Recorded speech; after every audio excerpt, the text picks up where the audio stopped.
Hey, Garrett Metzler here, and today with our first ever Investors Corner. Today I want to talk to you guys about how to look at a property as an investor rather than just a normal buyer for what you'd be occupying the home for. A really funny thing about that is you want to do both. The reason you want to do both is when you're buying an investment property, you need to make sure that it's still suitable for the general populace. You do not want to buy a home that's so excessively unique that not only if you were reselling it would it take a unique buyer, but it's going to take a unique, say, tenant or other person to occupy the space if it's commercial, say, a business. So one of the best things to do is when you first go to a property is think, is the functionality good? Is it what is everyone's looking for at this point in time? Currently, people are loving open concept layouts. There's a few select groups that are still looking to go back to that closed off, separate dining room, separate living room. But right now they like open concepts. So you want to get an open concept property because the benefit to that for an investor is it makes the property feel larger. When you have a small home that has closed off rooms, it shows its size. It really does because everyone's restricted.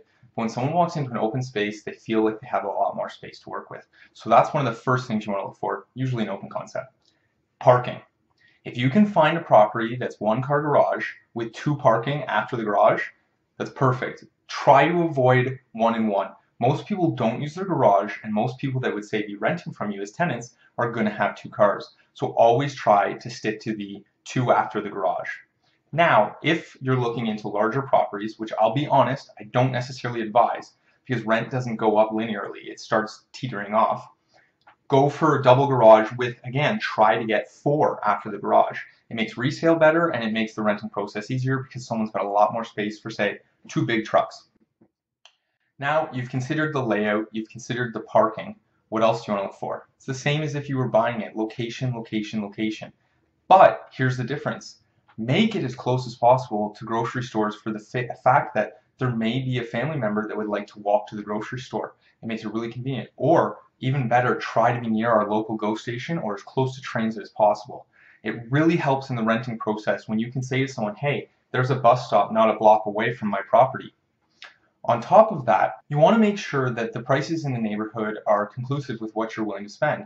So for example, if you're looking to buy a $400,000 home, but a realtor can show you that the rental value of those homes is nowhere near a proper return, being $400,000 is going to roughly cost you $1,600 plus in mortgage, depending on what you put down. Therefore, you'd like to be getting somewhere as close to that as possible. But if you're about to buy a $400,000 home and your realtor tells you that it's $1,200 rent in the neighborhood, you need to keep that in mind that there's a loss there. So you want to find a neighborhood that has a really nice rental rate compared to purchase price. You want to find a good location close to shopping as best as possible, and transit. So these are things that are going to always be valuable to a tenant. They may not necessarily be valuable to you. So if you keep these tips in mind, you'll have a much better process in becoming a landlord for the first time. If you'd like to receive a list of properties that might be a wonderful investment of an area of your choosing, send us an email and we'll get a list off to you as soon as possible.